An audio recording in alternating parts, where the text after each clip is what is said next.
Bienvenidos y bienvenidas. Soy Dan Rojas, su terapeuta para el éxito. Qué bueno que nos volvemos a ver en esta ocasión.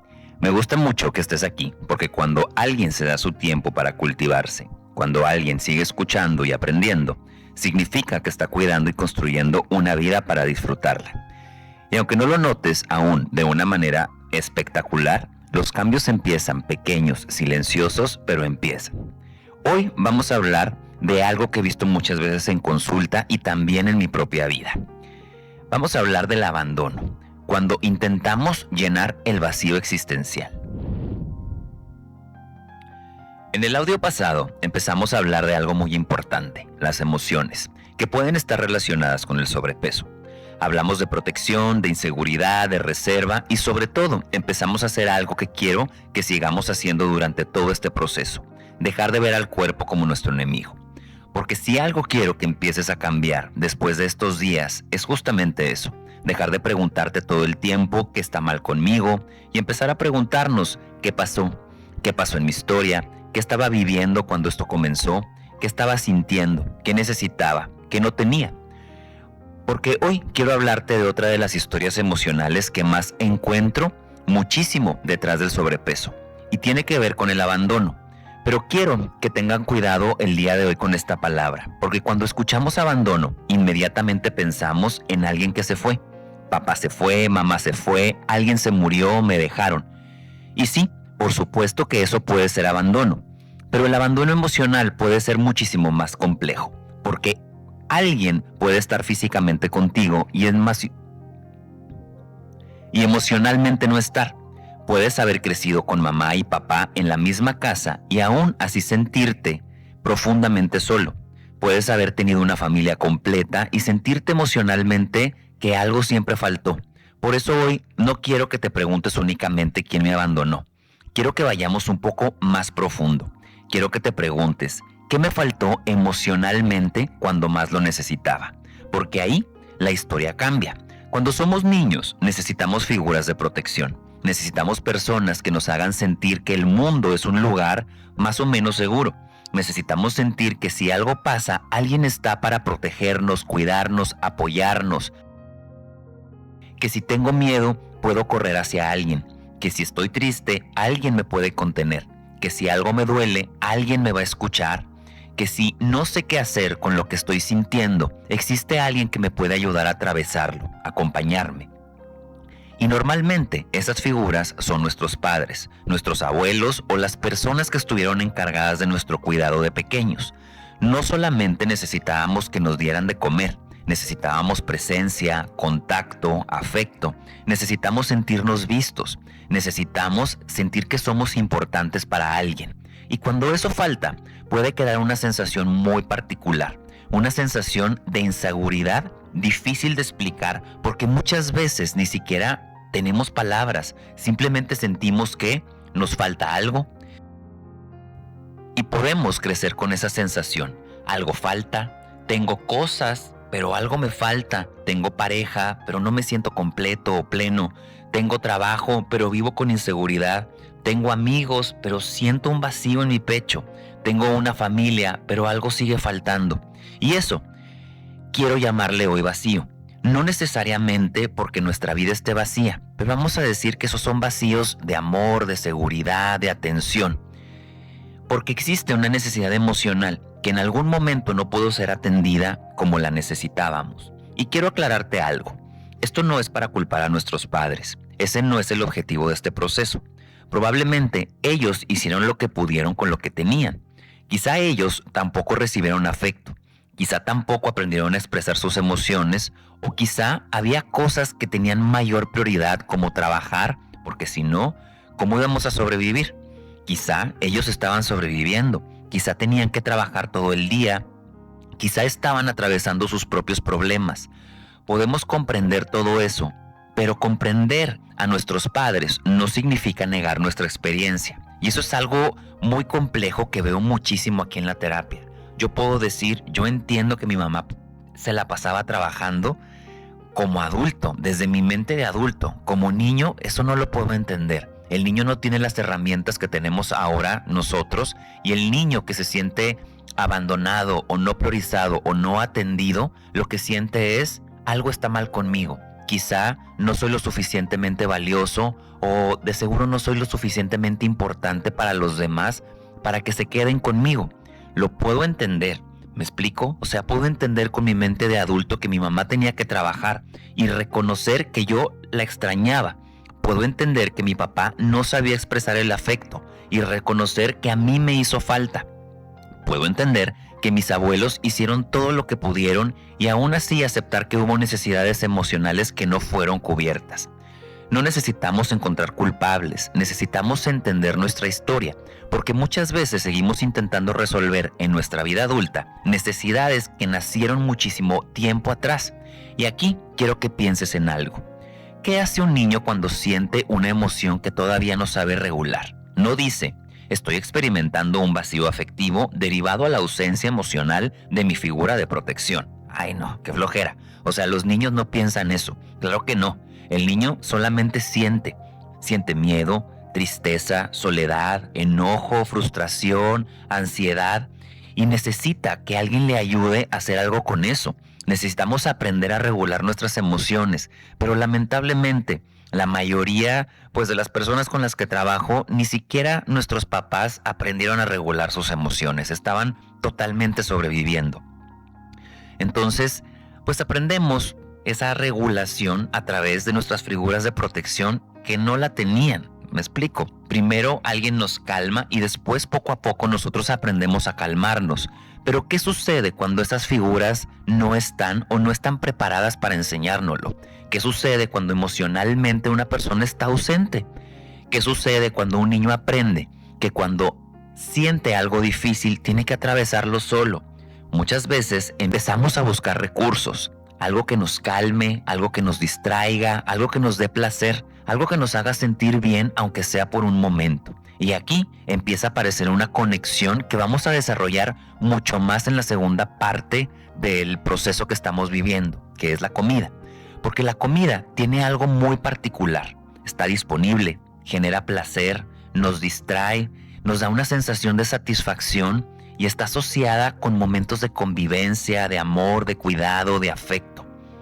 Piensa en una fiesta, piensa en una reunión, piensa en un momento importante en tu vida y la comida siempre está presente. Entonces, no es extraño que para algunas personas comida y afecto terminen mezclándose emocionalmente. Pero antes de llegar ahí, quiero quedarme un poco más en el vacío. Quiero que también lo veamos de una manera otra vez muy arcaica. Si nos ponemos a pensar, la primeritita figura de protección que tenemos en nuestra vida es nuestra mamá. Quizá no es una figura de protección porque nos salvaguarde, más bien porque mamá representa la leche materna. Con ella sobrevivimos y la conexión que desarrollamos cuando ella nos da de comer a través de un biberón o de su pecho es una conexión que, de hecho, Freud lo decía como nuestra primera adicción. Imagínate cómo se debe sentir un bebé cuando está en el pecho de su madre, cargado, contenido, está nutriéndose. Eso significa: voy a seguir vivo porque tengo alimento, y aparte la leche materna o la leche que me estén dando sabe rica porque está dulce, es alimento. Entonces, ¿qué paquete tan grande emocionalmente puede tener un bebé al momento de hacer esa conexión tanto emocional de contención, tanto de supervivencia como de placer? Por eso decimos en las constelaciones familiares que la madre representa la comida, y la comida no solamente representa el nutrirme, sí representa la contención y también representa la supervivencia. O sea, es un paquetote, y a eso agrégale el placer, porque también la comida es deliciosa.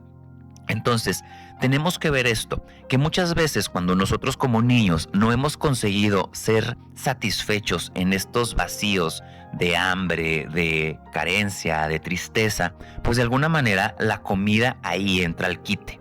No es extraño que para algunas personas, sí, la comida y el afecto tengan todo que ver, o la contención emocional.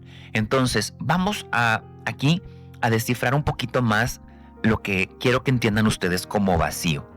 A veces se siente como una tristeza enorme. No.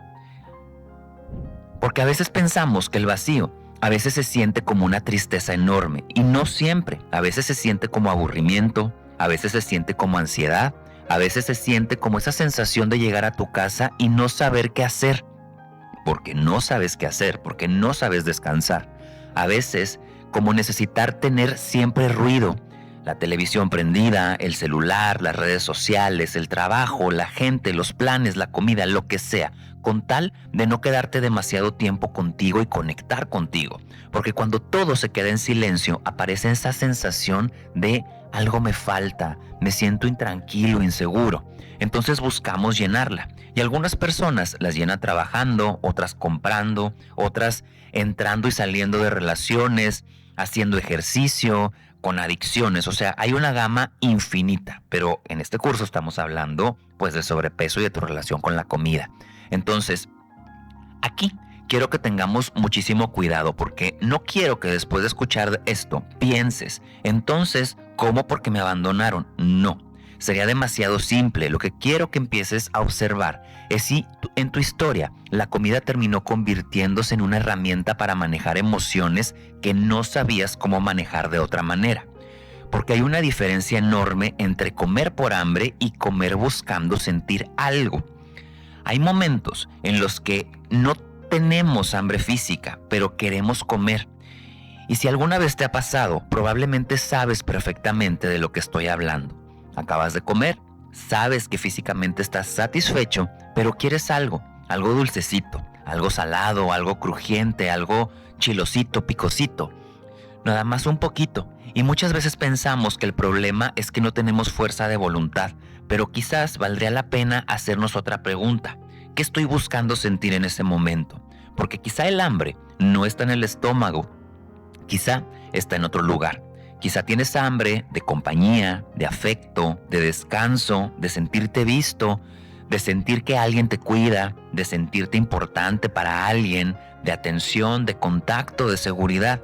Y entonces intentamos llenar con alimento una necesidad que no es alimentaria. Por supuesto que el alimento puede llenar el estómago. Lo que no puede hacer es llenar permanentemente una necesidad emocional. Por eso, el alivio dura tan poquito. Comemos, nos sentimos bien, nos distraemos, tenemos unos minutos de placer y después la emoción vuelve. Porque aquello que necesitamos realmente nunca fue atendido o llenado. Es como intentar llenar un recipiente que tiene un agujero. Puedes seguir echándole cosas y durante unos segundos parece que está lleno, pero vuelve a vaciarse.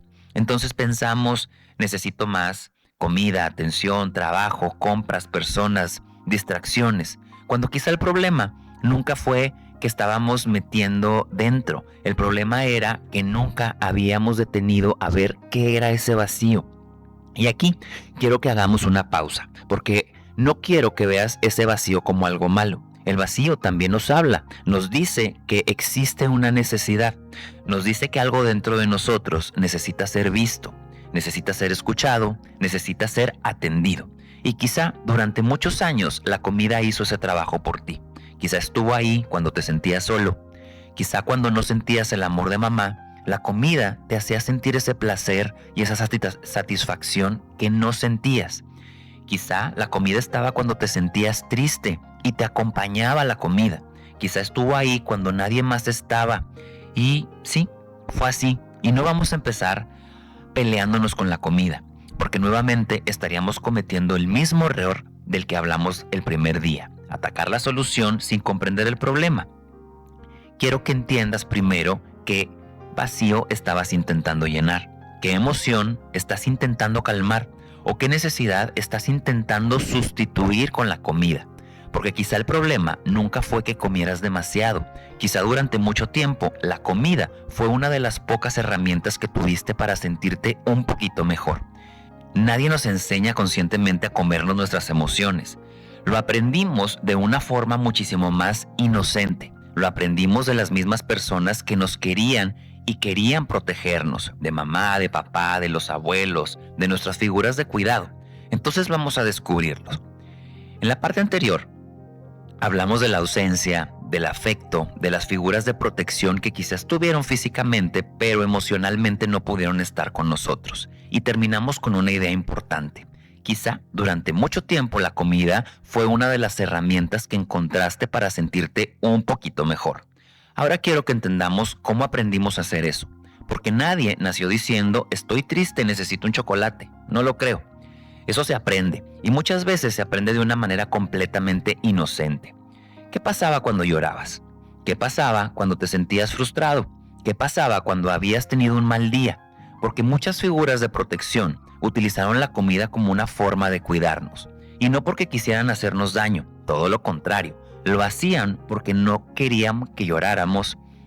Ven, te voy a dar un helado. ¿Estás triste? Ándale, vámonos a comer algo. ¿Te portaste bien? Te ganaste un dulce, un chocolate. ¿Sacaste buenas calificaciones? Vamos a cenar a tu lugar favorito. ¿Habías tenido un día horrible? Te voy a preparar lo que más te gusta. Y poco a poco empezó a suceder algo. La comida y las emociones comienzan a relacionarse. Te vas dando cuenta que en la primera parte del audio estuvimos hablando de cuando llenamos esos vacíos, ¿sí? Y en esta segunda parte estamos viendo cómo creamos una conducta de regulación con la comida, como si fuera un premio, un consuelo, una celebración, una seguridad o una compañía. Y aquí quiero que entiendas algo que me parece fascinante. Todas estas cuestiones que te estoy contando siempre van a tener dos extremos. Así como puedo tener una falta de atención, ¿sí? Y comer para llenar esa falta de atención, a lo mejor me puedo ir al otro extremo, ¿sí? Voy a comer para llamar la atención. Y eso es la locura de todo mundo, porque capaz que con tu sobrepeso fue que tu mamá también te volteó a ver y te empezó a cuidar. Ya cuando te vio gordito o gordita, recibiste lo que tanto deseabas. Y aunque lo voy a ver más adelante, te vas a dar cuenta que a veces queremos bajar de peso, pero si resolviéramos ese conflicto, ya no tendríamos esa atención de nuestra mamá, de nuestra pareja, que a lo mejor en el día de hoy ya no nos gusta, nos molesta, pero en algún momento fue útil para nosotros. Cuando seamos pequeños, todavía estamos aprendiendo a regular nuestras emociones. No sabemos qué hacer con la frustración, con la tristeza, con el miedo, con la ansiedad. Necesitamos que nuestras figuras protectoras nos ayuden a atravesar estos estados juntos. Después nosotros vamos aprendiendo a hacerlo. Pero ¿qué pasa cuando esta herramienta que aprendimos para calmarnos fue la comida? Pues que nuestro cerebro aprende y aprende por repetición. Y si cada vez que me siento mal ocurre algo que me produce placer o alivio, poco a poco comienzo a relacionar ambas cosas, malestar, comida, alivio, malestar, comida, alivio. Y mientras más veces repetimos esa ruta, más familiar se vuelve. Esto no es solamente una idea psicológica. Sabemos que el estrés puede modificar nuestra conducta alimentaria y que algunas personas aumentan la búsqueda de alimentos altamente agradables al paladar, particularmente los alimentos ricos en azúcar y grasa. Yo creo que muchos de ustedes que han hecho trabajo emocional con el sobrepeso han escuchado también esta frase de el que come dulce está buscando a mamá. Creo que es una idea un poco reduccionista, aunque tampoco está muy afuera de la realidad. También sabemos que comer algo que disfrutamos puede generar una mejoría instantánea en el estado de ánimo emocional, especialmente en personas que ya utilizan la comida como una forma de regulación. Ahí está la palabra importante, momentánea, porque sí puede hacerte sentir mejor la comida. El problema es que no necesariamente resuelve aquello que te hizo sentir mal. Entonces nuestro cerebro empieza a registrar algo muy sencillo. Cuando me siento así, esto me ayuda. Y con los años ya no necesitas que mamá llegue con el chocolate. Ya no necesitas que papá te lleve por un helado. Ya no necesitas que tu abuela te dé ese panecito con la leche cuando te sentías triste. Porque ahora lo haces tú. Cambió la persona que te da la comida, pero la función emocionalmente de la comida puede seguir siendo la misma. Y es por eso que quiero que dejemos de juzgar tan rápidamente a una persona que come emocionalmente. Porque muchas veces escuchamos, es que no tiene fuerza de voluntad, es que no puede cerrar la boca, es que sabe perfectamente que eso le hace subir de peso y aún así se lo come. Claro que lo sabe. El problema es que probablemente en ese momento no está buscando nutrición, está buscando regularse, está buscando bajar la ansiedad, está buscando un momento de placer después de un día horrible o simplemente no sabe qué hacer. Tiene un momento libre en el día y como no ha aprendido a estarse quieto, diría mi mamá, a estar tranquilo, pues buscamos qué hacer comiendo. Y si durante 20, 30 o 40 años utilizaste una herramienta para conseguir eso, no podemos pretender que simplemente desaparezca porque alguien te entregó una dieta. Por eso muchas veces las dietas se sienten como una batalla, porque tú crees que solamente estás quitando comida, pero emocionalmente estás quitando una herramienta que para esa persona ha sido útil durante años para sentirse segura. Imagínate que una persona lleva toda su vida caminando con un bastón. Un día llegas tú y le dices, ya no lo necesitas, se lo quitas, quizá tengas razón, quizá físicamente ya pueda caminar sin él, pero primero tendrás que enseñarle a confiar nuevamente en sus piernas. Con la comida puede ocurrir algo parecido. No quiero arrancarte la herramienta, quiero que primero entendamos para qué la estás utilizando, porque solamente entonces puedes empezar a construir otros hábitos. Y aquí vamos a regresar al abandono. Hay algo que todavía es importante. Podemos aprender a regularnos con la comida, tanto por lo que nos faltó como por lo que recibimos. Quizá mamá estaba ausente porque tenía que trabajar y la comida se convirtió en mi compañía. Pero quizá también tuviste una abuela amorosísima que intentaba compensar esa ausencia alimentándote. Y entonces las historias terminan encontrándose. Me falta alguien, me siento solo, aparece la comida, me siento mejor. Y poco a poco, la comida, el amor, la presencia, la seguridad empiezan a hablar el mismo idioma. Por eso, para algunas personas, ciertos alimentos tienen una carga emocional enorme. No es solamente el sabor, es lo que representa. Hay comidas que saben a la infancia, comidas que saben a mamá, a la abuela, que saben a domingo, a reunión familiar, que se sienten como el cuidado. Y eso también explica por qué a veces tenemos antojos tan específicos cuando estamos emocionalmente vulnerables. No necesariamente buscamos cualquier cosa, buscamos aquello que nuestro cerebro relacionó con una experiencia de bienestar. Hace algunos días me pasó algo con esto porque no tuve un día muy bueno con mi estómago y me surgió la idea en mi cabeza de un caldito de pollo. Y adivinen qué, cada vez que me sentía mal, mi mamá me hacía un caldo de pollo. ¿Ven cómo referenciamos ciertos momentos de nuestra vida o ciertos contextos con la comida? Entonces, vamos a empezar otra vez a regresar al vacío para poder cerrar este concepto. Cuando hablamos del vacío, ahora podemos entender mejor por qué intentamos llenarlo. Si estoy sintiendo soledad y como algo que en mi historia se relacionó con compañía durante unos minutos, puedo sentir un alivio. Si estoy frustrado y comer algo agradable me produce placer durante unos minutos, dejo de sentir tanta frustración. Y si estoy ansioso y comer me distrae, durante unos minutos siento que baja la intensidad. El problema aparece después, porque la comida hizo su trabajo, te dio unos minutos de alivio, pero aquello que originó la emoción sigue ahí. La soledad, la frustración, la necesidad de afecto, la ansiedad. Entonces vuelve el malestar y volvemos a utilizar la herramienta que conocemos. Malestar, comida, alivio, vuelve el malestar, comida, alivio, y hasta yo le agregaría culpa, porque quien entra en este ciclo realmente no lo toma tan a la ligera. Así que podemos entrar en un círculo que repetimos tantas veces que llega un momento donde prácticamente dejamos de preguntarnos qué sentimos, simplemente queremos comer. Hay un mal día, comemos. Discutimos, comemos. Estamos aburridos, comemos. Y vamos a hacer una distinción importante. No todo antojo significa que existe una herida emocional. No toda vez que comemos algo rico estamos regulando una emoción. Comer también es placer, convivencia, nutrición, cultura, disfrute. Y no quiero convertir a la comida en algo que tengas que analizar todo el tiempo, aunque yo lo sé y tú lo sabes que sí lo haces.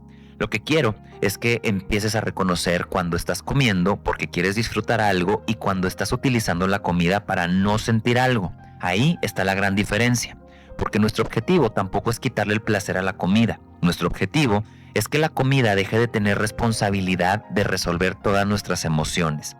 La comida puede alimentar, puede disfrutarse, puede acompañar en una celebración, puede abrazarte, te puede nutrir, te puede ayudar a conseguir tus metas para el gimnasio, para tu cuerpo. Pero no puede reparar una ausencia, reparar una soledad, no puede poner límites, no puede darte un alivio permanente.